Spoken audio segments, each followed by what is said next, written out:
Have you ever wondered why we have so many religions in the world? It's quite a baffling question, isn't it?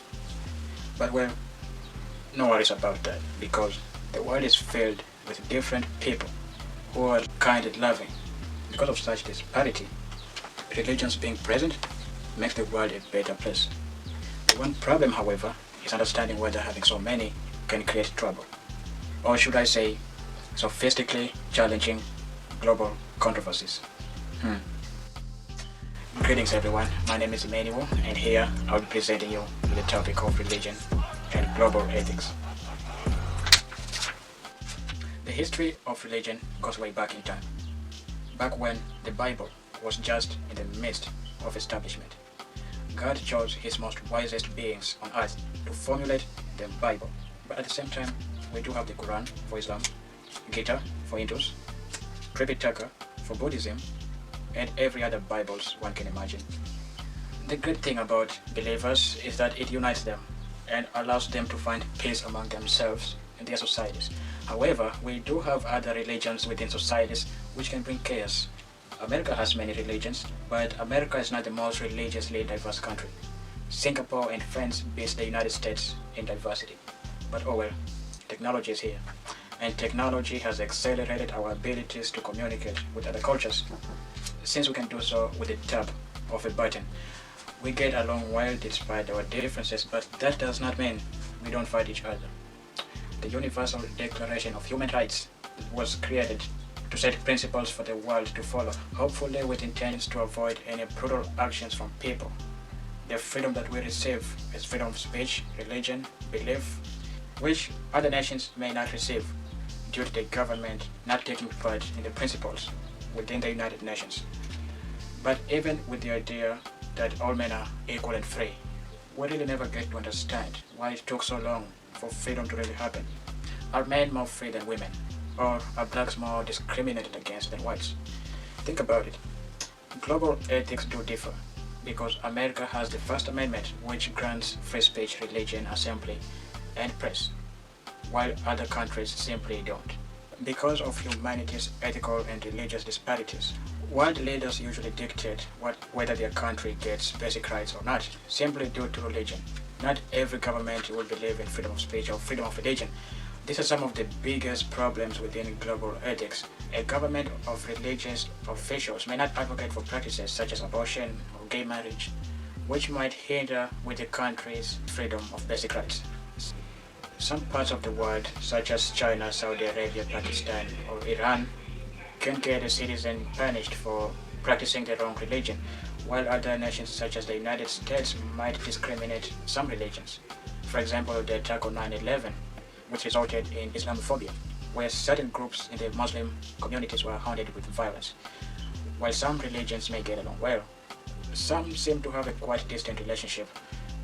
We often act differently in ways, we dress differently, and sometimes we talk differently, which often brings judgment and hatred within humanity. The variety of religions might make us think differently, but should that really mean that we are different? Especially in the eyes of our God, the all-knowing and the all-powerful God. History has presented us with individuals who made great attempts to save their culture from societal changes. Martin Luther King fought for the freedom of racial justice in America. Mahatma Gandhi, on the other hand, fought for the freedom of the Indian people and their freedom from British rule. So you can actually see the shared set of values within cultures. Freedom. The two are faced with brutality from authorities for what they believed in. But it was the practice that they showed that really spoke to millions. It was the practice of civil disobedience. This is the practice where they refuse to obey the unjust laws through the process of civil disobedience. So it's really important to understand ethics. Global ethics tells us about the common moral values which different cultures share. Gandhi and MLK share non-violence, and also, as we've heard from the Holy Bible, Jesus showed non-violence by teaching us to love our enemies, because blessed are those who make peace, right? Thus, as Jesus showed non-violence, MLK and Gandhi did the same as they marched with their followers on foot to send their message across. They did so for a good cause. They did so for their people who would come to live freely due to their great deeds. Sometimes the religion that we believe in can allow us to do righteous things. Gandhi and MLK did not share the same religion, but they did share the same value from their religion. freedom. If you are skeptical about things and you would like to take actions a little bit further, then you might be fascinated with this guy, Socrates. Socrates influenced MLK in some ways, despite being a philosopher with little affiliation with Christ. Socrates was from 470 BCE, and for being a guy with many questions, he is known as the father of Western philosophy. Socrates was hated by the people of Athens because he was a bit different than the rest. He was a fishy guy with much curiosity about certain matters of religion. Every moral term such as justice, courage, love, friendship were his main concern, and he would ask Athenians for their feedback on these ideas. How do they define love and justice and courage? He would question religion and authority, which at the time was unacceptable. Just like countries today, especially those outside the United Nations, questioning is deemed offensive and immoral, and it could be punishable by death. Socrates was too curious that he was brought to court for corrupting the youth with his nonsense. And like today, who is there to judge us when we have technology corrupting the youth? Secularization is simply moving away from religion. This is how the millennial age has changed. Because Socrates did not believe in God, and because he tried to influence the youth, he was sentenced to death. Philosophy has nothing to offer the religious world or the religious people. But MLK would use methods of Socrates to question things and make moral judgments. The age of enlightenment brought forward many philosophers who were highly active in enlightening. Human reasoning could now discover truth about our world, and science was born. But many religions in the world don't see science as a friendly subject, especially with the fact that it undermined religious ideas, such as honor your mother and father, or you should not kill. It's not so easy, however, to keep these teachings in mind if the government is not as religious as its people.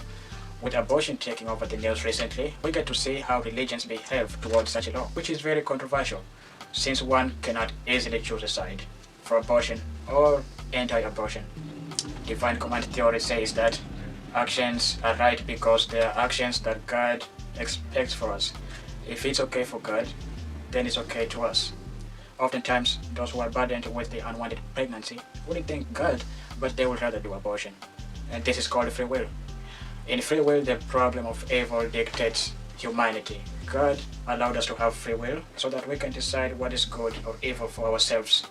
The golden rule says that we should treat others as we would like to be treated.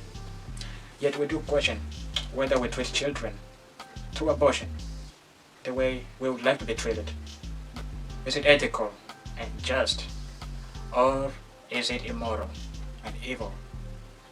To bring this topic to a conclusion, we can simply say that religion and global ethics is a discipline that will always find room for change. Every topic, from finding freedom to racial injustice to religious conflicts, or even judgment on abortion, these are the challenges that the world has faced in the past and the world will continue to face in the future. All we can hope for is hope for the best. Emmanuel Sabaya, leaving you with a word of wisdom. May we all learn something, just one thing, about religion, and we will be happy.